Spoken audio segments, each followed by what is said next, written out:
नमस्कार दोस्तों, अगर आप इस ऑडियो बुक को सिर्फ सुनने के लिए नहीं बल्कि अपने जीवन को भीतर से समझने और बदलने के इरादे से सुन रहे हैं तो कृपया यहीं ठहरिए, क्योंकि अगले कुछ मिनटों में जो बातें आप सुनने वाले हैं वो इस शोर से भरी दुनिया में बहुत कम लोग ईमानदारी से बताते हैं। आज हम बात करने वाले हैं उस शक्ति की जिसे अक्सर लोग कमजोरी समझ लेते हैं, उस खामोशी की जिससे लोग बचते हैं, लेकिन वही खामोशी इंसान को खुद से जोड़ती है। यह ऑडियो बुक आधारित है द पावर ऑफ साइलेंस पर। चैप्टर 1, शोर की दुनिया और खोती हुई खामोशी। आज की दुनिया में खामोशी सबसे ज्यादा दुर्लभ हो चुकी है। हम ऐसी दुनिया में जी रहे हैं जहां आंख खुलते ही आवाजें शुरू हो जाती हैं। मोबाइल की पहली नोटिफिकेशन, किसी का मैसेज, किसी की स्टोरी, किसी की राय। दिन की शुरुआत हमारी सोच से नहीं, दूसरों की आवाज से होती है और यही से हम धीरे धीरे खुद से दूर होने लगते हैं। दोस्तों, जरा सोचिए, आखिरी बार आप कब बिल्कुल चुप बैठे थे, बिना फोन, बिना संगीत, बिना किसी से बात किए? अगर आपको याद करने में समय लग रहा है तो यही इस किताब की पहली सच्चाई है, क्योंकि आज हम खामोशी के आदी नहीं रहे, हम शोर के गुलाम बन चुके हैं। ये किताब कहती है, शोर सिर्फ कानों तक नहीं होता, शोर हमारे मन में भी होता है। हम सोचते हैं, तुलना करते हैं, डरते हैं और भविष्य को लेकर बेचैन रहते हैं। ये सब मन का शोर है, और जब मन शोर से भर जाता है तो इंसान सही और गलत का फर्क खो बैठता है। आज लोग बोल रहे हैं लेकिन सुन कोई नहीं रहा।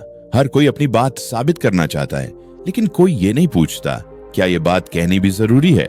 ये किताब हमें एक कड़वी सच्चाई बताती है, ज्यादा बोलने वाली दुनिया में समझदारी कम होती जा रही है। शोर इंसान को बाहर की दुनिया में उलझा कर रखता है। आप क्या पहन रहे हैं, लोग क्या कहेंगे, आप दूसरों से पीछे तो नहीं रह गए, ये सब शोर है। और इसी शोर में इंसान यह भूल जाता है कि वह खुद क्या चाहता है। लेखक कहते हैं, जब इंसान खुद को सुनना बंद कर देता है तो वह भीड़ का हिस्सा बन जाता है, और भीड़ कभी रास्ता नहीं दिखाती, वह सिर्फ चलती रहती है। खामोशी हमें रुकना सिखाती है, रुककर सोचना सिखाती है, रुककर महसूस करना सिखाती है। खामोशी में हम अपने डर को पहचानते हैं, अपनी थकान को समझते हैं और अपनी असली जरूरतों को महसूस करते हैं। लेकिन आज लोग खामोशी से डरते हैं, क्योंकि खामोशी में कोई ध्यान भटकाने वाली चीज नहीं होती। वहाँ सिर्फ आप होते हैं और आपकी सच्चाई, और सच्चाई से सामना करना हर किसी के लिए आसान नहीं होता। इसीलिए लोग हर वक्त कुछ न कुछ चलाते रहते हैं, टीवी, मोबाइल, वीडियो, आवाजें, ताकि उन्हें अपने अंदर झांकना न पड़े। ये किताब यही पहला सवाल उठाती है, अगर आप हर पल शोर में डूबे रहेंगे तो आप अपने जीवन की दिशा कैसे पहचानेंगे? अगर आप खामोशी से भागते रहेंगे तो आप खुद से कब मिलेंगे? दोस्तों, खामोशी कोई खालीपन नहीं है। खामोशी एक जगह है जहां से सही जीवन शुरू होता है, और इस ऑडियो बुक का आने वाला हर अध्याय आपको धीरे धीरे उसी जगह की ओर ले जाएगा जहां शोर खत्म होता है और समझ शुरू होती है। Chapter 1, and line, hook for next chapter. अगले अध्याय में हम बात करेंगे कि लोग खामोशी से इतना डरते क्यों हैं, और क्यों दुनिया ने एक ताकत को कमजोरी समझ लिया है। चैप्टर 2, लोग खामोशी से डरते क्यों हैं। खामोशी से ज्यादातर लोग डरते हैं। ये बात अजीब लग सकती है, लेकिन सच यही है। लोग अकेले रह सकते हैं, भीड़ में रह सकते हैं, शोर में रह सकते हैं, लेकिन चुपचाप अपने साथ बैठना उन्हें बेचैन कर देता है। दोस्तों, जरा ईमानदारी से सोचिए, जब अचानक मोबाइल बंद हो जाता है, इंटरनेट नहीं चलता या चारों तरफ पूरी शांति होती है, तो सबसे पहले क्या महसूस होता है? सुकून या बेचैनी?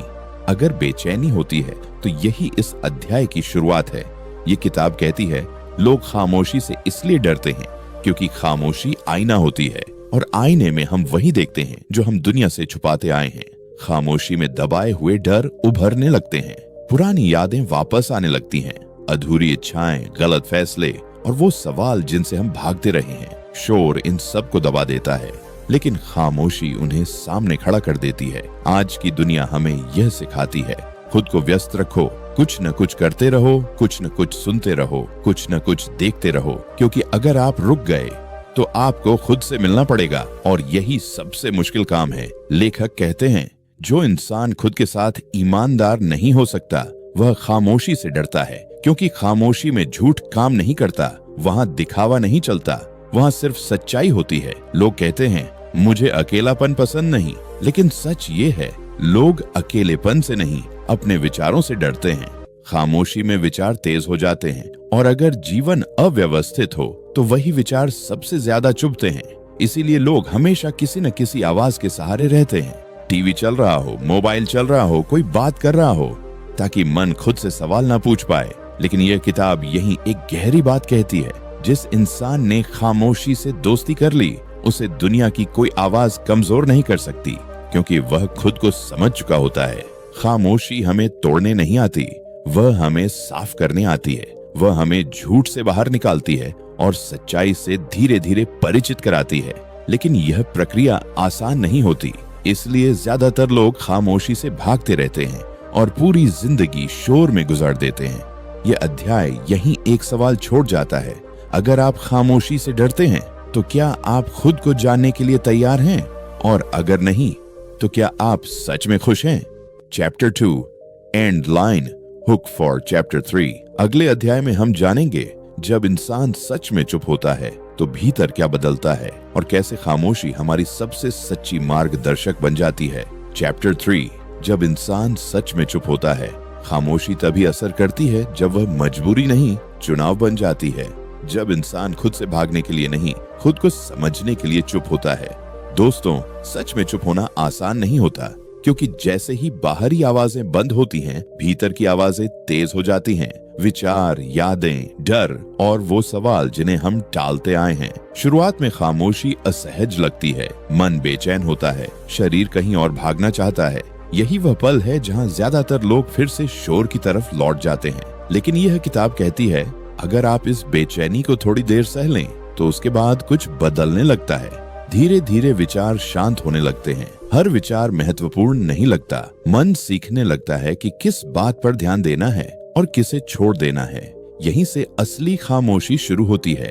इस खामोशी में इंसान खुद से सच बोल पाता है। वह मान पाता है कि वह थका हुआ है, कि वह खुश नहीं है, या कि वह गलत दिशा में चल रहा है। ये स्वीकार करना दर्दनाक हो सकता है, लेकिन यही बदलाव की शुरुआत है। लेखक कहते हैं, जब इंसान अपने भीतर की आवाज सुनना सीख लेता है, तो उसे दुनिया की आवाजें कम प्रभावित करती हैं। वह हर राय पर हिलता नहीं, हर आलोचना से टूटता नहीं। खामोशी हमें स्पष्टता देती है।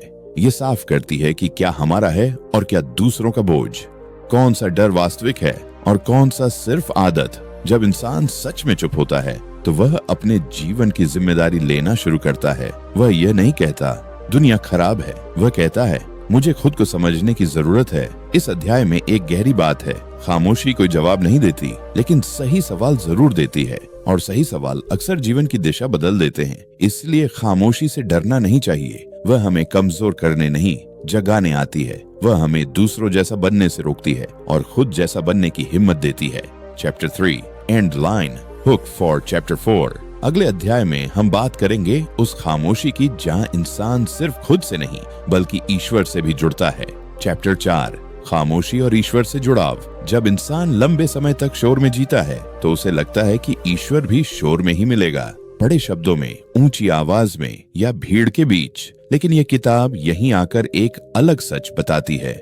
ईश्वर शोर में नहीं बोलता, वह कभी चिल्लाता नहीं, वह ध्यान खींचने के लिए आवाज नहीं बढ़ाता, वह खामोशी में महसूस होता है। दोस्तों, जरा सोचिए, जब आप सच में शांत होते हैं, जब मन थोड़ी देर के लिए रुक जाता है, तभी आपको एक हल्की सी स्पष्टता महसूस होती है।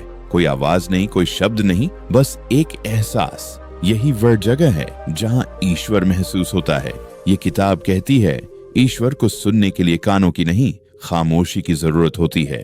जब इंसान लगातार बोलता रहता है, तो वह सुन नहीं पाता, और जब वह सुनना ही नहीं सीखता, तो मार्गदर्शन कैसे मिलेगा? आज लोग कहते हैं, ईश्वर हमसे बात क्यों नहीं करता? लेकिन शायद सवाल ये होना चाहिए, क्या हमने कभी सच में चुप होकर सुनने की कोशिश की? खामोशी इंसान को नम्र बनाती है, और नम्रता ईश्वर से जुड़ने की पहली शर्त है। जब इंसान यह मान लेता है कि वह सब कुछ नहीं जानता, तभी समझ का रास्ता खुलता है। लेखक बताते हैं, जो इंसान खामोशी में बैठ सकता है, वह डर से धीरे धीरे मुक्त होने लगता है, क्योंकि उसे यह एहसास होता है कि वह अकेला नहीं है। भले ही कोई आवाज न हो, लेकिन एक सहारा हमेशा मौजूद है। खामोशी में प्रार्थना शब्दों की नहीं होती, वह एक स्थिति होती है, एक भरोसा, एक स्वीकार, जहां इंसान ये नहीं कहता मुझे यह चाहिए, बल्कि कहता है जो सही है वही होने दो। यह अध्याय हमें ये नहीं सिखाता कि शोर छोड़कर दुनिया से भाग जाए, ये सिखाता है कि हर दिन कुछ पल ऐसे हों जहां हम बोले नहीं, मांगे नहीं, सिर्फ महसूस करें, क्योंकि ईश्वर से जुड़ाव कोई आवाज नहीं है, वह एक शांति है जो खामोशी में धीरे धीरे दिल तक पहुंचती है। Chapter 4 and line hook for chapter 5। अगले अध्याय में हम बात करेंगे एक ऐसी आदत की जो हमें इस खामोशी से दूर ले जाती है, हर बात बोलने की आदत। चैप्टर 5 हर बात बोलने की आदत। आज की दुनिया में बोलना बहुत आसान हो गया है। कुछ कहने के लिए सोचना नहीं पड़ता, बस बोल देना होता है, सोशल मीडिया पर, भीड़ में या अपने ही घर में। लेकिन यह किताब यही एक सवाल पूछती है, क्या हर बात बोलनी जरूरी है? हम अक्सर बोलते हैं क्योंकि चुप रहना असहज लगता है। खामोशी में लोग हमें कमजोर समझ लेंगे, ये डर बना रहता है, इसीलिए हम हर मौके पर कुछ न कुछ कह देते हैं। लेकिन लेखक कहते हैं, जो इंसान बोलने पर नियंत्रण नहीं रख सकता, वह अपनी सोच पर भी नियंत्रण नहीं रख पाता। शब्द बिना सोचे निकले तो रिश्ते टूटते हैं, और बिना जरूरत बोले गए शब्द कभी वापस नहीं आते। आज हर कोई अपनी राय देना चाहता है, चाहे सामने वाला सुनना चाहता हो या नहीं। हम ये नहीं पूछते मेरी बात जरूरी है या नहीं, हम बस ये सोचते हैं मुझे बोलना है। ये किताब सिखाती है, खामोशी शब्दों की कमी नहीं, समझ की निशानी है। जब इंसान चुप रहना सीख लेता है तो उसके शब्द ज्यादा असरदार हो जाते हैं। कभी कभी चुप रहकर हम रिश्ते बचा लेते हैं। हर बहस जीतना जरूरी नहीं होता, कभी कभी रिश्ते को बचाना ज्यादा जरूरी होता है सही साबित होने से। खामोशी हमें सुनना सिखाती है, और जो इंसान सुनना सीख लेता है वह आधी लड़ाइयाँ लड़ने से पहले ही खत्म कर देता है। लेखक कहते हैं, जब इंसान सच में शांत होता है तो वह बोलने से पहले सोचता है, और सोचकर बोले गए शब्द दिल तक पहुंचते हैं। यह अध्याय हमें यह नहीं सिखाता कि हम कभी बोले ही नहीं, यह सिखाता है कि कब बोलना है और कब खामोश रहना है, क्योंकि सही समय पर चुप रहना भी एक कला है। Chapter 5 and line hook for chapter 6। अगले अध्याय में हम बात करेंगे दर्द की, और यह जानेंगे कि खामोशी दर्द में हमारी सबसे बड़ी ताकत कैसे बनती है। चैप्टर 6 दर्द और खामोशी। दर्द इंसान की जिंदगी का वो हिस्सा है जिससे कोई बच नहीं सकता। कभी यह शब्दों में आता है और कभी बिल्कुल खामोश रहता है।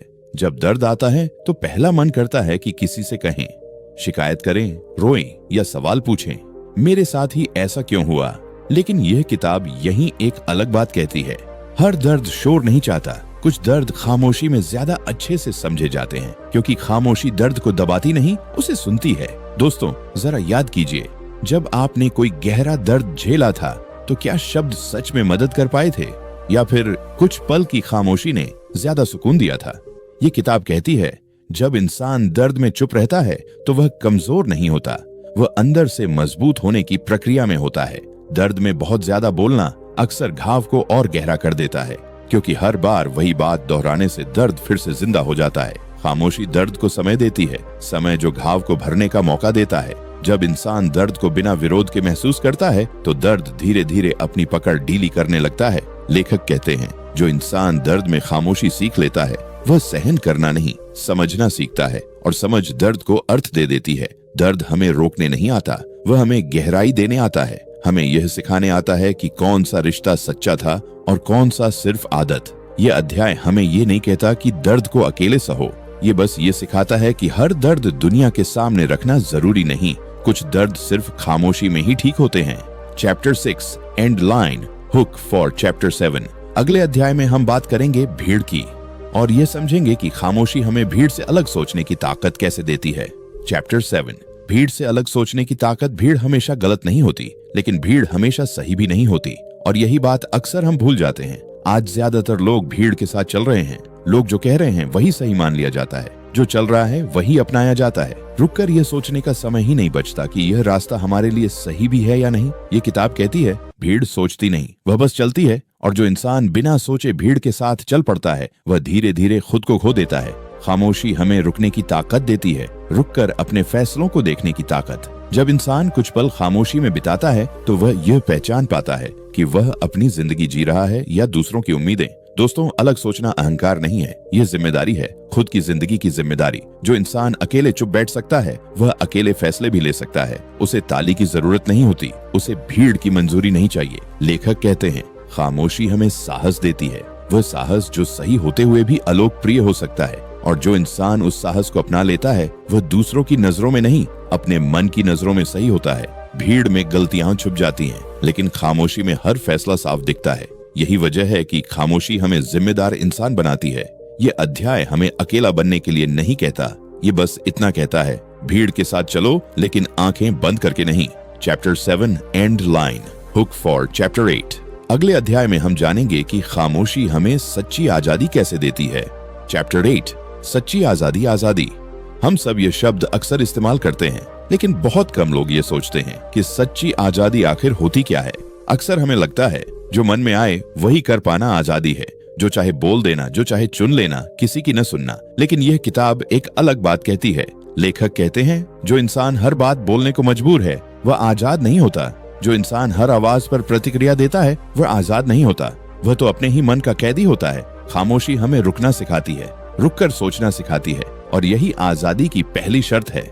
जब इंसान चुप रहना सीख लेता है तो वह हर बात पर हिलता नहीं, हर आलोचना उसकी दिशा नहीं बदलती, हर तारीफ उसका रास्ता नहीं तय करती। ये किताब बताती है सच्ची आजादी बाहर नहीं, भीतर से शुरू होती है। जब इंसान ये तय कर लेता है कि किस बात को अंदर आने देना है और किसे नजरअंदाज करना है, तभी वह आजाद बनता है। खामोशी हमें आत्मनियंत्रण देती है, और आत्मनियंत्रण किसी भी बाहरी आजादी से ज्यादा कीमती होता है।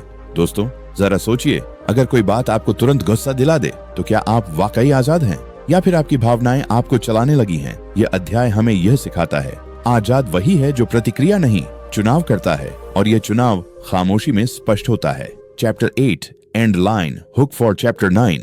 अगले अध्याय में हम बात करेंगे उस खामोशी की जो जीवन के सबसे बड़े सच से हमारा सामना कराती है, मृत्यु। चैप्टर 9, मृत्यु और खामोशी। मृत्यु एक ऐसा सच जिससे कोई बच नहीं सकता, लेकिन फिर भी हम इसके बारे में बात नहीं करना चाहते। मृत्यु के सामने शब्द छोटे पड़ जाते हैं। जो बातें हम जिंदगी भर कहते रहे वो वहां महत्व खो देती हैं, वहां सिर्फ खामोशी बचती है। ये किताब कहती है मृत्यु हमें डराने नहीं आती, वह हमें जगाने आती है। वह हमें याद दिलाती है कि समय सीमित है और हर दिन कीमती है। जब इंसान मृत्यु को खामोशी में स्वीकार करता है तो उसका जीवन ज्यादा सच्चा होने लगता है। वह छोटी बातों पर उलझना छोड़ देता है, वह फालतू बहस, नफरत और दिखावे से दूर होने लगता है। दोस्तों, जरा सोचिए, अगर आज आपका आखिरी दिन हो तो क्या आप वही कर रहे होंगे जो अभी कर रहे हैं, या कुछ बातें अलग होती? यह अध्याय हमें सिखाता है मृत्यु का ध्यान जीवन को गहरा बना देता है। ये डर नहीं, स्पष्टता देता है। खामोशी में मृत्यु का विचार हमें यह सिखाता है कि क्या जरूरी है और क्या नहीं, किसे माफ करना है, किससे सच कहना है और किस बात को छोड़ देना है। लेखक कहते हैं जो इंसान मृत्यु को समझ लेता है वह जीवन को हल्केपन से नहीं, आदर से जीता है। मृत्यु हमें यह भी सिखाती है कि हम किसी के मालिक नहीं हैं, न रिश्तों के, न चीजों के, न समय के, और यह एहसास अहंकार को चुप करा देता है। यह अध्याय हमें निराश नहीं करता, यह हमें जिम्मेदार बनाता है। यह सिखाता है कि जो समय मिला है उसे सार्थक बनाओ। Chapter 9 and line, hook for chapter 10। अगले और अंतिम अध्याय में हम बात करेंगे कि इस सारी खामोशी को अपने जीवन में कैसे उतारा जाए, ताकि यह ऑडियो बुक सिर्फ सुनी न जाए बल्कि जी जाए। चैप्टर 10 फाइनल, खामोशी को जीवन में उतारना। अब तक आपने खामोशी को समझा है, उसकी ताकत, उसका दर्द, उसकी आजादी और उसका सच। लेकिन सवाल ये है, अब आगे क्या? खामोशी कोई सिद्धांत नहीं जो किताब में बंद रहे। खामोशी एक अभ्यास है, रोज का, धीरे धीरे। ये किताब आपसे यह नहीं कहती कि दुनिया छोड़ दो, ये बस इतना कहती है दुनिया में रहो लेकिन खुद से जुड़े रहो। दिन में कुछ पल ऐसे होने चाहिए जहां आप कुछ न बोलें, कुछ न सुने, सिर्फ खुद को महसूस करें। सुबह की पहली खामोशी या रात की आखिरी, जहां कोई उम्मीद नहीं, कोई भूमिका नहीं, कोई दबाव नहीं। खामोशी में आप अपने आप से एक सवाल पूछिए, मैं यह जीवन किसके लिए जी रहा हूँ? आप पाएंगे कि बहुत सी बातें अपने आप छूटने लगेंगी, कुछ रिश्ते हल्के हो जाएंगे, कुछ डर कमजोर पड़ जाएंगे। खामोशी आपको अलग नहीं करेगी, वह आपको साफ करेगी, ताकि आप जहाँ भी हों, जैसे भी हों, सच में वहाँ मौजूद हों। दोस्तों, इस ऑडियो बुक का अंत किसी जवाब से नहीं होता, ये एक शुरुआत है। अगर आज के बाद आप एक बार भी बिना वजह चुप रह पाए तो समझ लीजिए यह किताब आपके भीतर जीने लगी है। Final closing outro. अगर यह ऑडियो बुक आपके दिल को छू पाई हो तो इसे सिर्फ लाइक या शेयर मत कीजिए, इसे अपने जीवन में उतारिए, क्योंकि खामोशी कमजोरी नहीं है, ये सबसे गहरी ताकत है। Long soft pause, channel outro. आप सुन रहे थे किताबों का जादू, जहां शब्द धीरे बोलते हैं और खामोशी ज्यादा कहती है। फिर मिलेंगे एक नई किताब, एक नई सोच और एक नई खामोशी के साथ। नमस्कार।